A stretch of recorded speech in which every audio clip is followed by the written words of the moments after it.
Let's say that a bird wing is approximated by the right triangle in the figure below.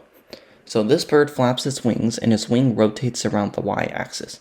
The mass of the wing is m. What is the moment of inertia for the wing for such rotations? So we know that the moment of inertia is given by, I'm going to write it over here.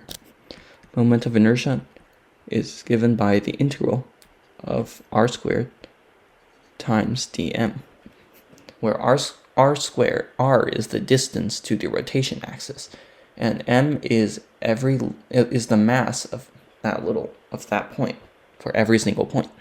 So this is just saying is the summation of the distance of each point to the rotation axis square times the mass of that point. Now, it can't really be a perfect point because it can't really have a mass, but think about it as a little box that keeps getting smaller and smaller, and is the sum of these components for each of them. And the moment of inertia is simply equal to this quantity. So, since the axis of rotation is the y-axis, we only need to use the equation for the x-axis. So the moment of inertia is equal to the integral of x squared dm. It's because it's the x is what governs the distance away. And if you have if this is the bird triangle, oops, that was bad. I'm gonna draw one here. So here is the y-axis, and here is the x-axis. This is B, this is A, and this is the right triangle. So that looks somewhat like it. So you only have to integrate the x-coordinate, because if you go up and down in y, your distance is not actually changing to the y-axis. So you only need to integrate it with the x-coordinate and the mass associated with each little x-coordinate. So right now we can't really integrate it in this form. So we're going to need to convert dm into something else that we can actually integrate it with. So let's say we break these down into lots of little rectangles. Right now they aren't exactly little, but suppose we say that we keep breaking them down until they're really, really small, and each one is as thin as possible, its width is almost close to 0, basically. And then from here we can say that dm, each little mass, the little mass of each little thing over the total mass must be equal to the area of each little rectangle over the total area, since we're assuming that the density of the wing is the same everywhere. So now we can just solve for dm. So this, we can say that dm is equal to m over a times dA. And now we have a quantity to substitute this in. So that is equal to m over a. Again, the total mass over the total area is a constant, so we can just move it outside of the integral to make things easier, times the integral of x squared with the little area of each rectangle.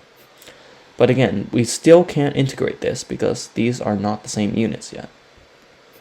So we need to go even further. We need to figure out what dA is.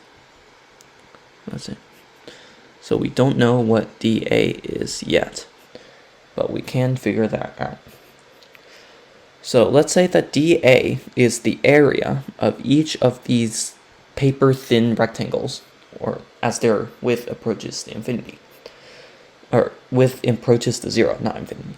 So let's say that dx is the infinitesimal width of each tiny little rectangle, and that is going to be the width of the rectangle.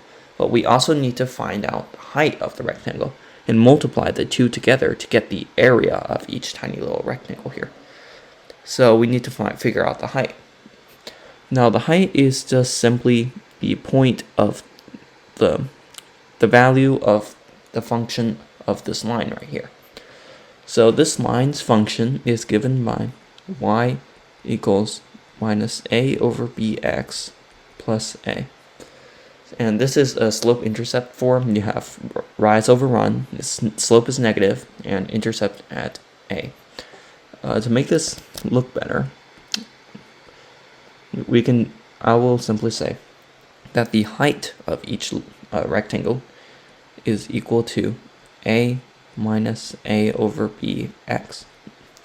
Okay, and now finding out dA, the area of each little rectangle, is simply multiplying the height and the width of the rectangle, which is just simply multiplying these two. So if you multiply these, dA is going to be equal to a minus a over bx dx. And now we can substitute this in. So we get that is equal to m total mass over total area times the integral of x squared times a minus a over bx dx. And now this simplifies the integral into a form where we can actually integrate, since the only variable is x. But it might be easier if we get some constants out the way. So we can move a outside, because again a is also a constant. This becomes m little a over total area times the integral of x squared times 1 minus x over b dx. Now we just need to distribute. And a quick note, we're integrating from 0 to b here. 0 to b. Since we just need a summation of all of the points from 0 to b, since that's the base of the triangle. And again, it's not 0 to a, because the y-axis really does not matter, and all of the points are equidistant to the y-axis on the same x level. So and then we can simplify this to total mass times little a divided by the total area times the integral from 0 to b of x cubed minus x to the fourth over over b dx. And now it's just simply applying the power rule to solve that. So then you get m a big A times x cubed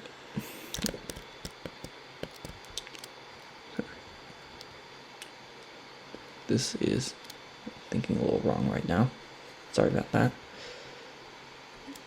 is actually the integral from 0 to b of x squared, not x cubed, over x cubed over b minus dx.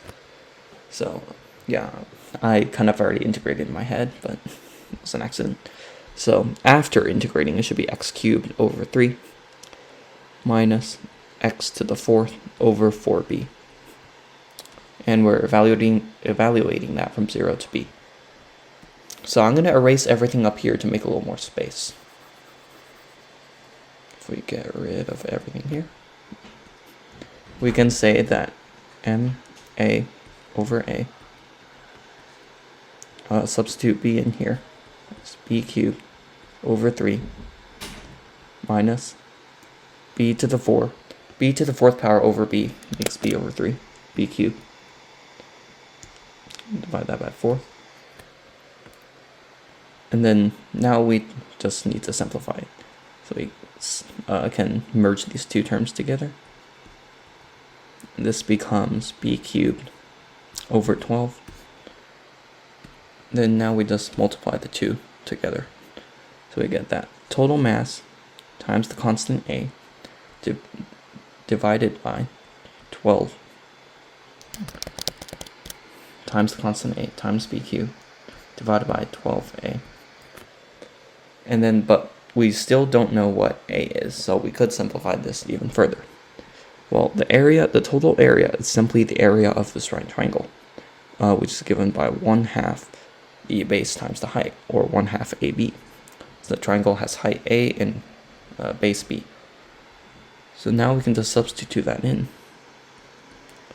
So it's MAB cubed over 12 times 1/2 AB. And then if you simplify that, you should get that the moment of inertia is equal to the mass. The A's cancel out. So you get mass B squared times B squared. It's B cubed divided by B, that's B squared. And then you have to divide it by 6. So 12 times 1/2. So the moment of inertia is the total mass times the constant B squared divided by 6. And that is your final answer for this question.